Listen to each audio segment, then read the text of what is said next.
obulamu bulungi kugamba otya ssebo kuguma bugumi kubanga okufa tekumanyirika wadde ffenna tukimanyi nti tulina okufa naye kitugwako n'ogamba ate nina kukola ki kujjako okukkiriza ekya Katonda. You cannot cry forever okujjako okuguma naye ngumye mumbeereddewo nnyo muŋŋumiza amasimu mangi bafaani mwenna abankubiddeko abampeereza obubaka abamu bali Bulaaya ne bampeereza ne ku mabugo okunsabira mu ngeri yonna bambeereddewo nnyo nnyo.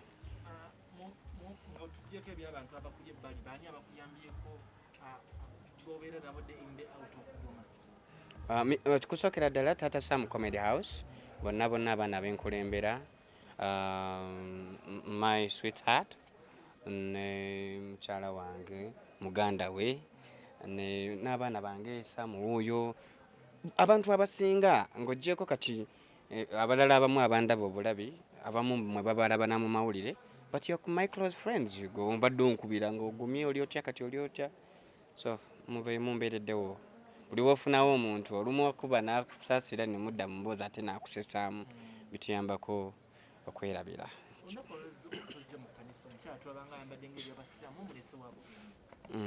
Nawe ekyokwambala tekikyalina mbeera ebyo byadda in fact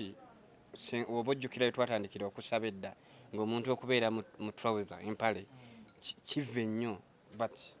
embeera freedom weeri mu buli kintu kati asobola okwambala bw'ati najja n'asaba kozze nze kyendaba ng'ekirindiise nti ye muntu ayambala obanga akunamye oba biki bano bali fine olaba ne kafiga kayina we kayitire bwe kati so ndigeza kugereza kuno osemba ddi okujja wasemba okujja wano walina bizibu okuva olwo asijjangako wano tojjangako wano never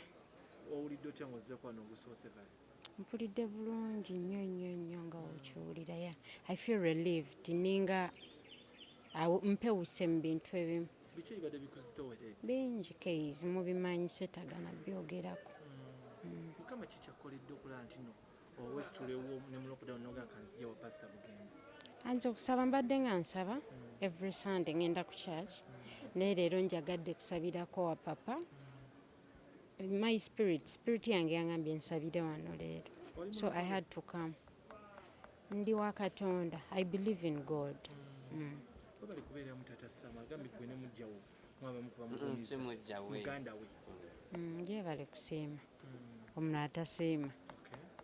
abadde atya okumweza ennaku zonna we yaviiwako abakadde tabadde bulungi naye like Katonda amugumiza mu buli mbeera nti ne we tubaffe tetusobola mubeererawo kusinga ye so ye kennyini yasinza okwebererawo ye nga ye nti Katonda amugumiza n'amuwa that courage ey'okubeerawo n'akimanyira nti ne bw'anaakola atya mami yagenda tagenda kudda ate n'akimanyi kirungi mukkiriza amanyi Katonda so ne bw'aba agenza aba akimanyi ali wamu ne Katonda. Abantu abasinga tebaagala tambula n'abaagalwa baabwe mu public simanyi oba baswaza ensinza gye beefunamu gwe ojjawa obuvumu kutambula ne mukyala wo nga bingi byogeddwa munaye ate kati nze enjawulo gye tulina naddala nze n'ono tetukyayagala nnyo kukola kusanyusa bantu tukola nnyo kitusanyusa nakituwa mirembe era tetulina tetutambudde naye oba nti tutambula tulumye oba tukyalenjinga abalala kyova olaba newe tubadde tuzze ndabirwamu z'emmotoka zibadde na waggulu that's what we wanted so oba simanya tulumya simanya titwagala ffe tukola kyaffe what you feel kati leero tusabidde wano ate week ejoyinza tusanga tugenze namirembe senga it's open or somewhere so tetukola kusanyusa tusookera nnyo naddala priority tugiwaffe nga ffe bagamba nti nekibaleese mwagala kwetegekera mikolo mitukuvu kitalina buzibu kati ate singa buli agambye tikireke kibaleese mubaza bwe mubbira butebe oba mizindaalo okuba kwetegekera ogambye na mikolo ogise na mitukuvu and what's wrong with that naye nga mugira very soon kiseera kinaba kituuseera mujja bimanya naye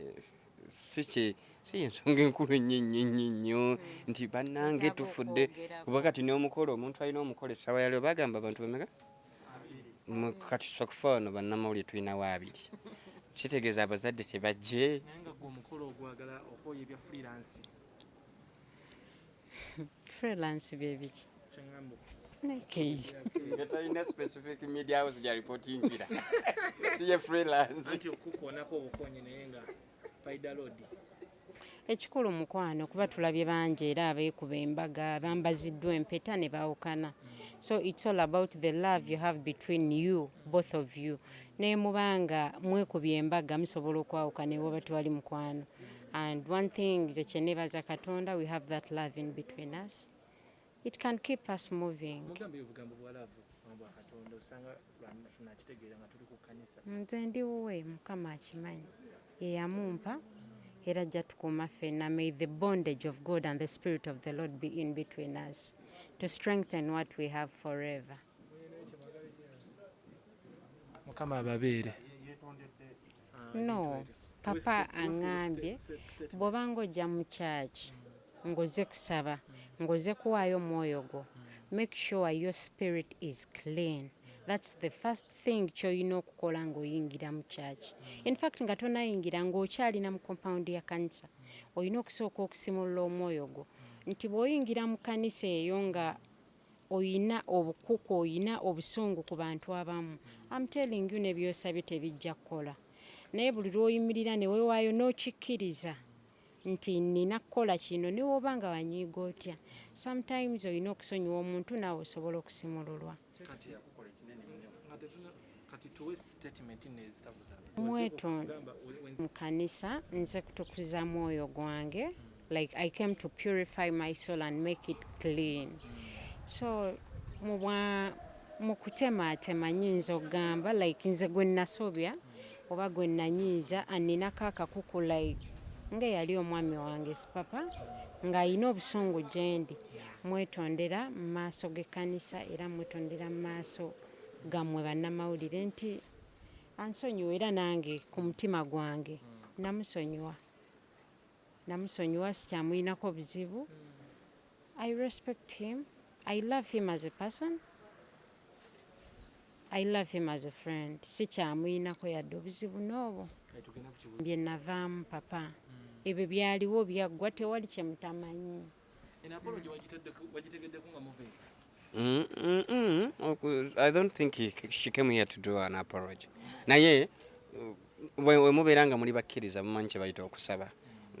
One of the things byolina okusooka kwe kwetonda n'oweetukuza mu maaso ga Katonda. Wadde olina by'ozza osaba. Naye tosobola kutuukira ku ekyo ky'osaba. So nga tonnaba kukola kintu kirala. Ffe tutambulira mu butali butuukirivu. Tetusobola kuba bayonjo ne bw'oba ova kunaaba n'okwata ttawulo enjeru n'ogikulukuunya nnyo wano eno era ogenda olaba waliwo that nti totukudde ate ffe abaana b'abantu tutambula tusobya tewaliwo omuntu agamba nti oyo muvubuka simwagala atalinze oba muggwe kennyini oba ono oba oli nti nze simwagala naye nga tulina kye wamukola osooka kwetonda ate era tetusobola kukkiriza nti naddala bintu bya relationships kati njogera nga love doctor tewaliwo omuntu atuukiridde nti mukyala wange talina kye yali ansobezaako oba mwami wange kati I don't think anything wrong with someone okugamba nti wemba nina we nakusobya sonyiwa gwenga gwe yabba omukyala nga teweetonda okubba ki ekigambo ky'okozeseza si kirungi talina kyeyabba ekigambo ky'okozeseza si kirungi era singa mbadde seyina mpisa mbadde ngenda kuvaawo sibbanga ku muntu mwenna mukimanyi no way seyina gwe nalinzibye